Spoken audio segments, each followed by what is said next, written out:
काय आहे, गेल्या 10 वर्षापासून जे शिवस्मारक प्रकल्पाला सुरुवात झाली, पण काही वर्षामध्ये जी सुरुवात झाली होती त्या प्रकल्पाला ती कुठेतरी खंडित झाली आणि महायुती सरकारला स्मरण करून देण्यासाठी हा फक्त जागरण गोंधळचा कार्यक्रम आहे की आमच्या महाराजांचा शिवस्मारक हे लवकरात लवकर आपण या प्रकल्पाला सुरुवात करावी, जेणेकरून सर्व शिवभक्तांच्या इच्छा आणि स्वर्गीय विनायकराव मेढे साहेबांच्या इच्छा पूर्ण होतात.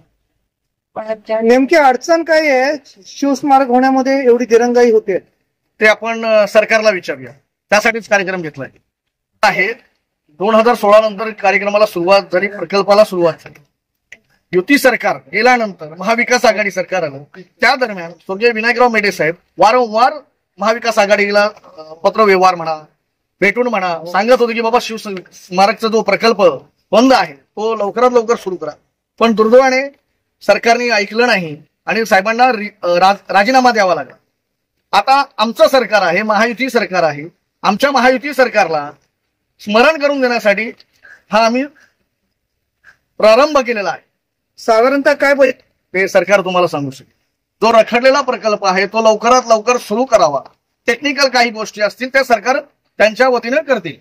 त्यासाठी जर दखल घेतली नाही तर आम्ही 8 ते 10 दिवस सरकारला देतोय त्या गोष्टीसाठी की आमच्या मागण्या पाहाव्यात, बघाव्यात आणि त्याच्यावरची अंमलबजावणी करावी. जर 8 ते 10 दिवसात सरकारने आमच्या शिष्टमंडळाला बोलवलं नाही, शिवस्मारकाबद्दल विचार केला नाही, तर 10 दिवसानंतर आम्ही मुंबई पत्रकार संघामध्ये पुन्हा एकदा तुमच्या समोर त्याची उत्तरं देऊ.